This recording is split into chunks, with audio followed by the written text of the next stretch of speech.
And we talk now to the High Commissioner, the UK High Commissioner to South Africa, Antony Phillipson, who is giving us the reasoning now by his country for having taken this decision in the first place to place on the red list countries like South Africa and 10 other Southern African nations. Antony Phillipson joining us now via the virtual platform. High Commissioner, thank you very much for your time. Can I just ask the question first about this decision, which was clearly described by authorities in South Africa as unscientific?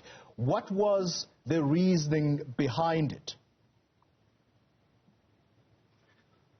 Thanks very much for having me on, and apologies, I just lost the link, so I hope you can hear me. The reason for the ban that we put in place just 2.5 weeks ago, almost 3 weeks ago, was because of the concern that we felt, and many others felt, in the face of the emergence of this new variant. Scientists all around the world, here in South Africa and the UK, were very, very concerned about what they were seeing. So we put in place the measures at that time in order to slow the spread of the variant into the UK. We said at the time that we would take them off as quickly as we could, and that is what our ministers announced that they had concluded we could do yesterday. Because with Omicron very present in the UK, there was no additional benefit of maintaining the travel restrictions. So both decisions were based on the science that we saw in front of us. Both decisions were based on public health considerations. So when you say the decisions were based on science, High Commissioner, which science? So the first decision was based on the emergence of the variant and the analysis that was done on it by scientists here in South Africa and Botswana, and in partnership with scientists in the UK. Yeah. We were very, very concerned. We didn't want to see that in the UK earlier than it was going to get there, so that's why we put the restrictions in place, just as others have done throughout this pandemic, including to the UK. The science then moved on. Yes. The variant was clearly present, so there was no additional benefit of keeping the bans, and we lifted them. When did you discover that the Omicron variant was circulating in the United Kingdom? So at the time that we put the restrictions in place, it was not circulating in the United Kingdom. And a few days after that, there were some isolated cases that could be linked to travel with Southern Africa. And after that, in the weeks that followed, it moved into what's called community transmission, and that is what we concluded we had at the beginning of around about the middle of last week, maybe. And that was when the process began that led to the decisions announced yesterday. When your health secretary told Parliament yesterday that it was in fact the United Kingdom which alerted the world to the threat of Omicron, what was he referring to then if this variant was not already in circulation in the UK before you placed a travel ban on South Africa? I think what he was referring to was the work that was done by British scientists to understand what the variant was and how the risk it posed to transmissibility, to severity of disease, hospitalization, and including crucial questions around its impact on the vaccine programs that we are relying on in the UK and, of course, here in South Africa. But as he had also said publicly last week after he spoke to the South African Health Minister, and as is in our announcement that came out yesterday, we fully respect and admire the work done by South African scientists to identify the variant in the first place and then to work with us to understand what we were facing. High Commissioner, we actually do have the soundbite of the Health Secretary Sajid Javid. Can we have a quick listen to what he had to say? And there is no country in the world that is better at surveillance of those variants. May I remind the honourable gentleman that it was the UK that alerted the world to the threat of Omicron. High Commissioner, there you have the words of Sajid Javid. And again, I ask you the question, and I'd like your indulgence here on just be very clear with us. When was the Omicron variant detected in the United Kingdom? Was it before you placed a travel ban on South Africa, or was it after you placed the travel ban on South Africa?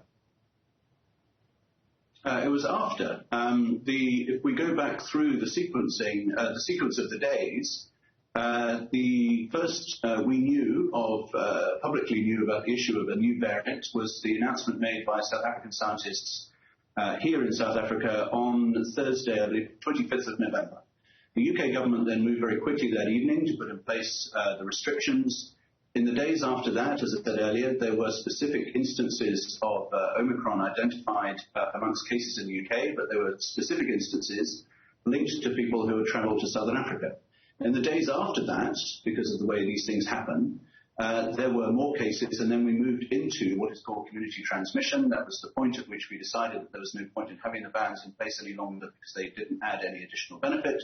We had always said, including the Prime Minister to President Ramaphosa when they spoke on Friday the 26th of November, that we would lift them as soon as we could, and that is what we did. Yeah. In terms of the Health Secretary's comment today, I think what he is referring to in the specific context, of course, of the debate in the UK House of Commons is that our scientists worked very closely with South African scientists and indeed others to identify what it was that we were facing. That included sharing things like a live sample of the variant with colleagues in the UK for analysis at Porton Down, as has been reported elsewhere. But what we are now all dealing with is how do we face this challenge together? But the community transmission that we were seeing in South Africa in the days after the travel ban was imposed on that midnight on the Thursday, the 25th of November, that came before we had cases identified in the UK, as far as I'm aware. High Commissioner, it's either one of the two things, sir, and I am sorry to belabor the point.